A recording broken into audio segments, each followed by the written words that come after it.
Hi, how are you? There's no review, by the way. I just said to the gang, I was like, do you know what? I am tired. Grab that Bentley, take me home. And thanks for stopping by, it's so kind of you. While you're here, make sure you subscribe to the Car Buyer YouTube channel and click on the bell. What?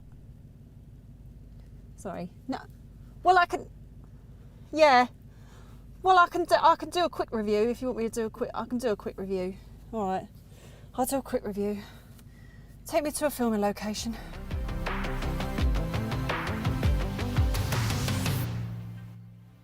We love testing pragmatic, good value cars that quietly fit into daily lives here at Car Buyer, but just like everybody else, we also appreciate a little bit of luxury every now and again. And when it comes to the Bentley Flying Spur, a lot of luxury. Now, if you are lucky enough to be on the market for a luxury limo like this, or you're just prepping your shopping list for when you win the lottery, stick around because we'll be finding out whether this is the one to buy. The Flying Spur looks much like the Bentley Continental GT from the front, but it's a saloon rather than a coupe, so it's better suited to buyers who regularly have rear seat passengers or, just as likely, will be sat in the back themselves while a chauffeur does all the driving. Our car's relatively brutish, stealthy look, aside from those gleaming 22-inch alloy wheels, is down to the black specification pack, which swaps chrome for black paint on most of the exterior trim. And the styling specification, which adds a splitter, diffuser, spoiler and side skirts, are all carbon fibre. The car starts at around £154,000, so rivals include top-spec versions of the Porsche Panamera, Maybach models of the Mercedes S-Class and the Rolls-Royce Ghost. Not a small price tag, that one, is it? I mean, where better to show if this car can live up to expectations than right here in the back. Naturally, we have 2 larger seats rather than 3 smaller ones, and it just gives you so much room. Everything looks and feels amazing. These can be adjusted in like a million ways. And you've also got these little pillows on the headrest. Just another sign of opulence.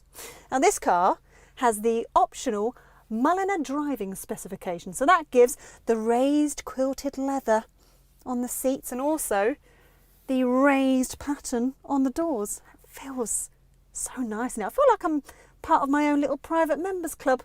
Oh, you've also got tech as well as the fancy materials and craftsmanship like this touchscreen remote control for the VIPs like myself sat in the back here. Now you can control climate control in here, you can control the heated seats and very important things like if the flying bee on the bonnet is on display or not. Just going to hide it quickly.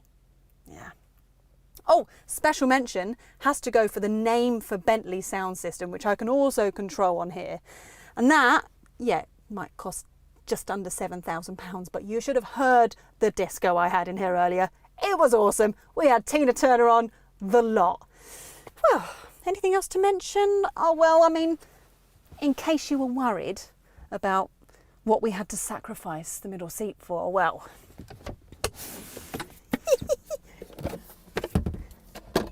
champagne cooler, which is where I kept my champagne that I was about to have earlier before I was rudely interrupted by you guys and forced to do a car review. Yeah. Oh, and behind that, 420 litres of boot space, which I suppose is perfect for a weekend away.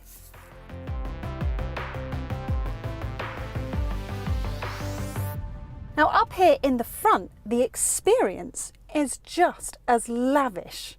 I mean, the materials and the finishes, including this black and walnut veneer, is just great. And obviously you've got a vast and expensive range of materials and combinations to choose from when you're buying a car like this. It's actually very unlikely that Bentley will ever sell 2 cars that are the same on the inside.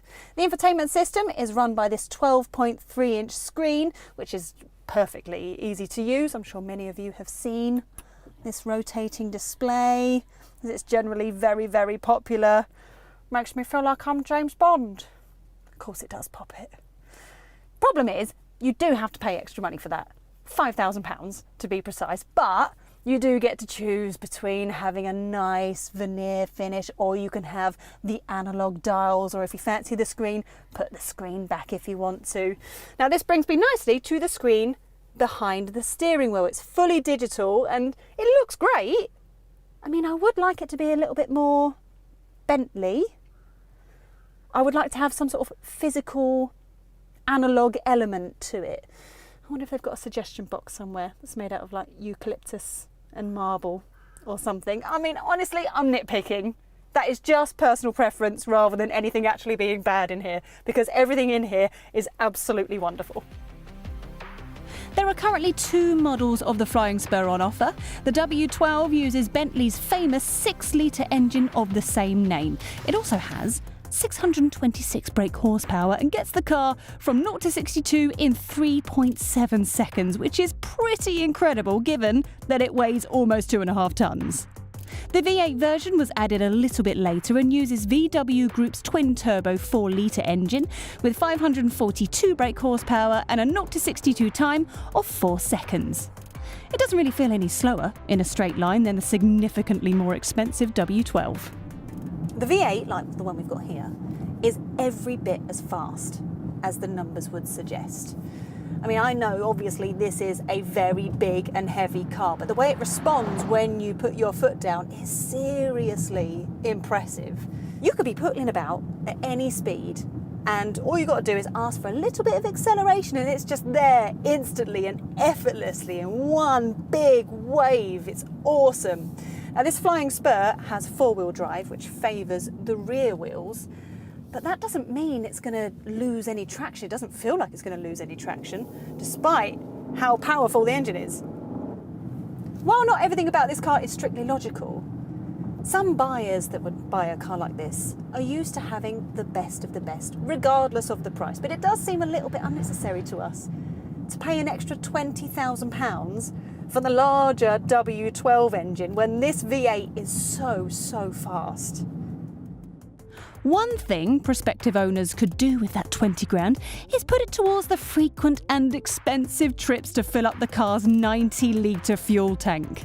Despite cylinder deactivation technology for both engines, which switches half the engine off when full power isn't required, the V8 model officially returns 22.2 miles per gallon with CO2 emissions of 288 grams per kilometre, while the W12 manages 19.1 miles per gallon with 337 grams per kilometre. Okay, so this car goes really fast in a straight line, but what's more amazing is how well this handles corners when you take them quickly or when you're changing direction. Now that is thanks to some very clever engineering, which includes air suspension and active dampers. Now that means that the Flying Spur remains very composed when you're taking bends. All-wheel steering helps in that regard as well. It helps improve manoeuvrability when you're moving a little bit slower, but also when you're cornering and going that little bit quicker. Our car is also helped by the fact that the V8 is a lot lighter than the W12 engine, 100 kilos to be precise, which, yeah, is pretty heavy. I think especially considering the fact that it's all plonked at the nose of the car. At a glance, this seems like the kind of car that you should exclusively enjoy from the rear seats. And I can tell you, having sat back there, that you will. But also, this is a surprisingly lovely car to drive. Of course, it will do cross-country journeys in serene quiet and lovely comfort, and it will soak up every single lump and bump on the way. But also, if you get stuck on a country road, it's still very quick and very good fun. Right, let's run through the deal makers and deal breakers, shall we? The inside of the Bentley Flying Spur is every bit as luxurious and comfortable as you'd expect of a Bentley. It's amazing that a car as big and heavy as this handles as well as it does. And both of the engines on offer are wonderfully powerful. There aren't many cars on the road that offer more space to passengers sitting in the back seats. From the price tag to the cost of options to paying for fuel, nothing about Flying Spur ownership comes cheap. There is no denying that this is an enormously expensive car, one that not many of us will be able to afford. I mean, this one is just over £200,000 once you factor all the options in. But also, this is extremely impressive. It does everything that you could possibly realistically dream it could do, and it does it very, very well. It is comfortable, it is fun to drive, it is luxurious, and it is refined. I mean, if you are after a luxury saloon like this one, I mean, this really is the best of its kind to buy. Now I am going to go and finish that champagne. If you found this video useful, then why not watch our BMW 7 Series review or our luxury cars playlist. Thanks for watching.